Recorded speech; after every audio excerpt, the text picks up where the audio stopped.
حسن ابن علی نے اس لیے صلح کی تھی کہ آپ انہیں زہر دے دیتے. المصنف ابن ابی شیبہ میں موجود ہے, زہر دیا گیا. اور ابو داؤد میں تو اتنی رکت انگیز حدیث ہے کہ پھر دربار شام میں اس چیز کی خوشی منائی گئی. ہاں ظاہر جب آپ غم نہ کریں تو اسے خوشی منانا ہی کہا جائے گا نا, الٹا کوئی غم کی بات کر رہا ہے آپ اسے ٹوک دیں. مقدام بن مادی کر بیٹھے ہوئے ہیں, یہ حدیث مسند احمد میں بھی ہے اور سنن ابی داؤد میں بھی. شیخ زبیلی اور شیخ ناصر الدین البانی دونوں نے اس حدیث کو ٹھیک کہا ہے. مقدام بن مادی کر بیٹھے ہوئے ہیں امیر شام کے دربار میں, اور اتنے میں خبر پہنچتی ہے کہ حسن ابن علی شہید ہو گئے. تو مقدام بن مادی کر پڑھتے ہیں انا للہ و انا الیہ راجعون. ظاہر ہے عام مسلمان کی موت پہ بھی آپ نے یہ پڑھا ہے.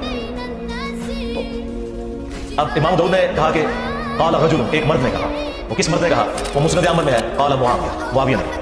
تم حسن کے مرنے کو مصیبت سمجھتے ہو؟ اللہ. تو حسن آگ کا ایک انگارہ تھا جسے اللہ نے بتا دیا. اب یہ بات حضرت مقدام بن مادی کر نے جب سنی تو انہیں تو لگ گئی آگ. انہوں نے کہا کہ معاویہ تم نے مجھ سے ایسی بات کی ہے جس سے مجھے تکلیف ہوئی. اللہ کی قسم میں اس وقت یہاں سے نہیں اٹھوں گا جب تک تمہیں بھی اسی طرح تکلیف نہ دوں.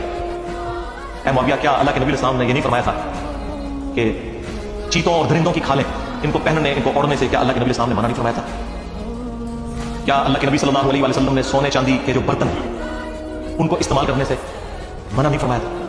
اب وہ جو حرمت والی چیزیں وہ گنواتے چلے گئے اور حضرت معاویہ تصدیق کرتے چلے گئے. اور اینڈ پہ انہوں نے کیا بولا؟ ان کا یہ سارے حرام کام تیرے گھر میں ہوں گے, یعنی تیرے اپنے گھر کی حالت یہ ہے اور تو حسن علی کے بارے میں بات کر رہا ہے. اور پھر انہوں نے ایک جملہ بولا کہ میں حسن کی موت کو مصیبت کیوں نہ جانوں کہ اللہ کے نبی علیہ السلام اپنے زانوں پر ایک طرف حسن ابن علی کو بٹھاتے تھے, دوسری طرف حسین ابن علی کو, اور کہتے تھے حسن مجھ سے ہے, حسین علی سے.